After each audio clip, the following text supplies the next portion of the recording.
got so much motherfucking design on right now. Bring it down, bring it down, bring it down. I got 3 whole thoughts on the block. Bitches on my line, and you know. Assalamualaikum warahmatullahi wabarakatuh. Perkenalkan, nama saya Ariel Mazil dengan NIM 2305 9050 40 110. Baik, dengan ini saya akan menjawab pertanyaan tugas ujian akhir semester mata kuliah filsafat umum yang dibimbing oleh Bapak Dr. Novan Mulia, LC.MA. Baik, soalan pertama, jelaskan definisi epistemologi, berikan contohnya.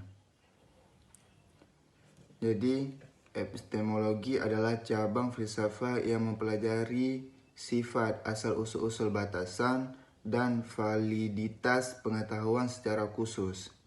Epistemologi membahas bagaimana pengetahuan yang diperoleh, disusun, dan disaring. Contohnya, dalam ilmu pengetahuan alam, metode ilmiah digunakan untuk membangun pengetahuan berdasarkan observasi, eksperimen, dan deduksi logis. Soalan kedua, coba jelaskan definisi ontologi, berikan contohnya. Baik, ontologi adalah cabang filsafat yang mempelajari sifat, eksistensi, atau realitas dari entitas atau objek yang ada. Secara lebih spesifik, ontologi mencoba menjawab pertanyaan tentang apa yang ada, bagaimana objek-objek tersebut berinteraksi, dan apa arti dari keberadaan mereka. Sebagai contohnya dalam ontologi fisika, pertanyaan tentang keberadaan dan sifat dasar partikel subatomik seperti elektron atau kur menjadi fokus. Apakah mereka memiliki keberadaan independen atau tergantung pada kondisi tertentu, adalah pertanyaan yang bisa dijelaskan melalui diskusi ontologis. Soalan ketiga, jelaskan definisi aksiologi, jelaskan contohnya. Baik, aksiologi adalah cabang filsafat yang mempelajari nilai-nilai, baik yang bersifat moral maupun estetis. Ini mencakup penelitian tentang asal-usul nilai-nilai, hubungan antara nilai-nilai tersebut, dan kriteria untuk menilai nilai tersebut. Secara lebih sederhana, aksiologi mempertanyakan apa yang dianggap baik, benar, atau indah dalam berbagai konteks. Sebagai contohnya, dalam aksiologi moral, kita mempertimbangkan nilai-nilai seperti keadilan, kebenaran, dan kebaikan. Diskusi tentang apakah suatu tindakan itu etis atau tidak seringkali melibatkan pertimbangan aksiologis. Soal yang keempat, coba jelaskan implementasi konkret epistemologi, ontologi, dan aksiologi dalam kehidupan nyata.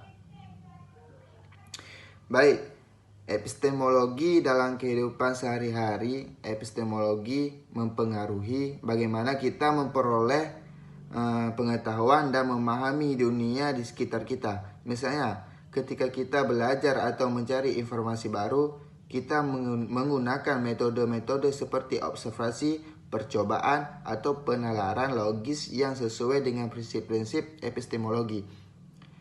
Memilah informasi yang dapat dipercaya dari yang tidak juga merupakan penerapan epistemologi dalam kehidupan sehari-hari. Baik, kedua, ontologi. Ontologi mempengaruhi cara kita memahami eksistensi dan hubungan antara berbagai entitas atau objek di dunia ini. Contohnya dalam ilmu pengetahuan, ontologi membantu kita memahami apakah entitas seperti partikel subatomik atau fenomena fisik itu nyata, dan bagaimana mereka berinteraksi dalam konteks yang lebih luas dalam kehidupan sehari-hari. Ontologi juga mempengaruhi cara kita memahami diri kita sendiri dan hubungan dengan orang lain serta lingkungan sekitar. Ketiga, aksiologi. Aksiologi membantu ketika menilai nilai moral, estetika, dan nilai-nilai lainnya dalam tindakan dan keputusan kita dalam kehidupan sehari-hari. Aksiologi berperan dalam membentuk sikap keputusan dan interaksi sosial. Misalnya dalam menghadapi dilema moral, ketika mungkin merujuk pada prinsip-prinsip aksiologi untuk menentukan tindakan yang dianggap baik atau benar. Begitu juga dalam mengapresiasi seni atau keindahan. Kita menggunakan kriteria aksiologi untuk mengevaluasi dan menikmati karya seni atau keindahan alam.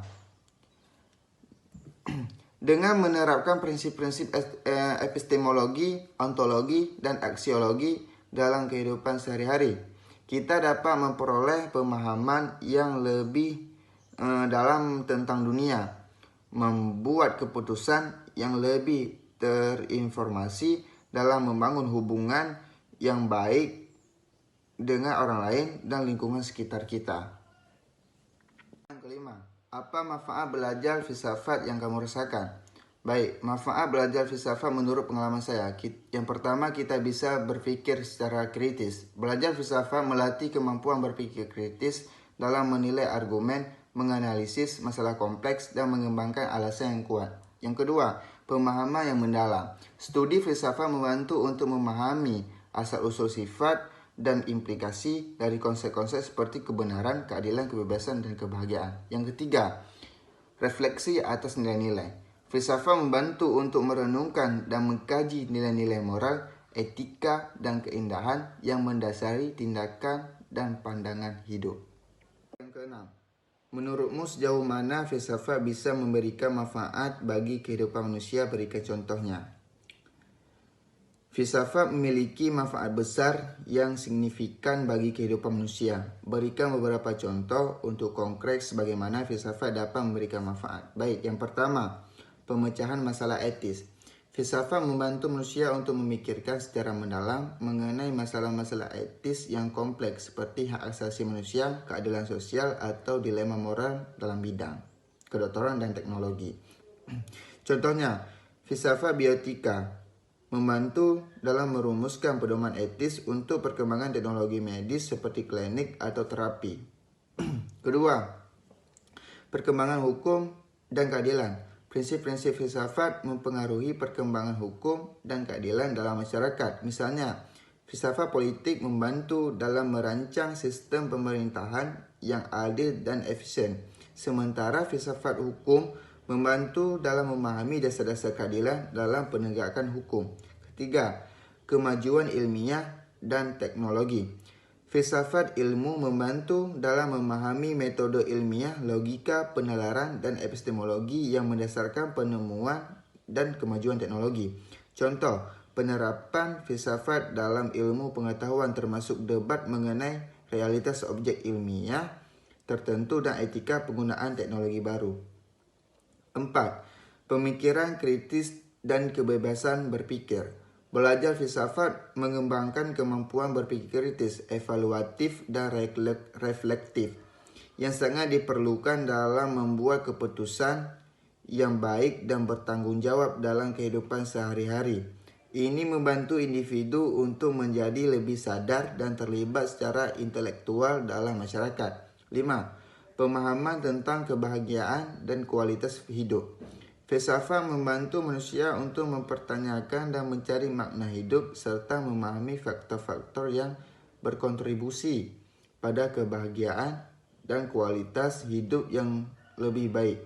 Contoh penerapan filsafat adalah dalam studi tentang etika, hedonisme, atau utilitarianisme yang membahas tentang bagaimana mencapai kehidupan yang bermakna dan berbahagia.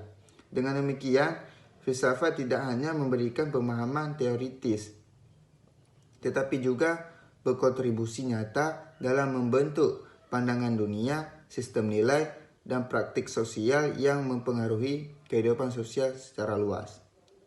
Yang ketujuh, jelaskan keterkaitan agamamu dengan filsafat. Apakah permasalahan agama dapat diselesaikan dengan metode filsafat?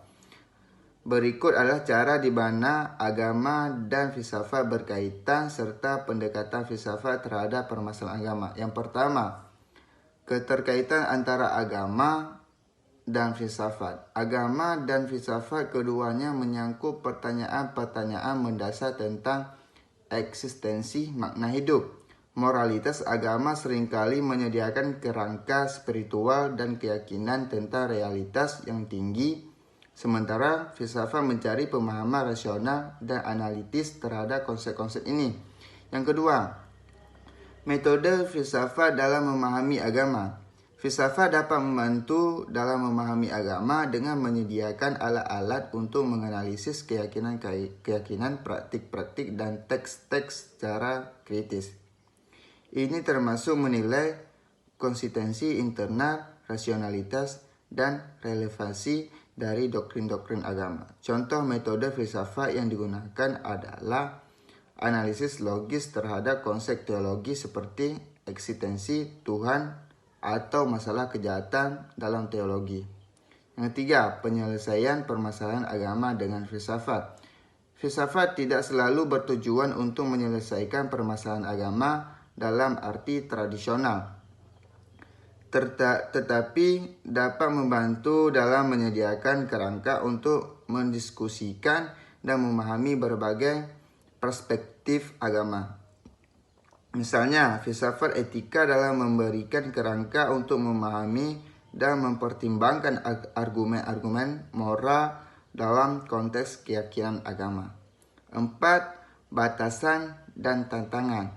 Namun demikian, ada batasan bagi filsafat dalam menangani dimensi spiritual atau pengalaman pribadi yang mendasari keyakinan agama. Filsafat cenderung fokus pada analisis rasional dan konseptual, sementara agama juga melibatkan dimensi emosional, transenden, dan pengalaman keagamaan yang lebih luas. 5. Kontribusi bersama. Meskipun demikian, banyak filsuf dan teolog bekerja sama untuk mendekati pertanyaan-pertanyaan mendalam tentang makna hidup, etika, dan eksistensi. Keterlibatan ini dapat memperkaya dialog antara agama dan filsafat, membantu dalam mengembangkan gagasan baru, dan menghormati warisan intelektual keduanya. Secara keseluruhan, sementara filsafat dapat memberikan pandangan yang kritis dan analitis terhadap keyakinan-keyakinan agama. Permasalahan agama seringkali melibatkan dimensi-dimensi yang lebih luas dari pengalaman manusia yang mungkin tidak sepenuhnya dapat dipahami atau diselesaikan dengan metode-metode filsafat secara eksklusif. Sekian jawaban yang dapat saya berikan dari ketujuh pertanyaan tugas ujian akhir semester mata kuliah filsafat umum. Lebih dan kurang saya mohon maaf. Wabillahi taufiq wal hidayah. Wassalamualaikum warahmatullahi wabarakatuh.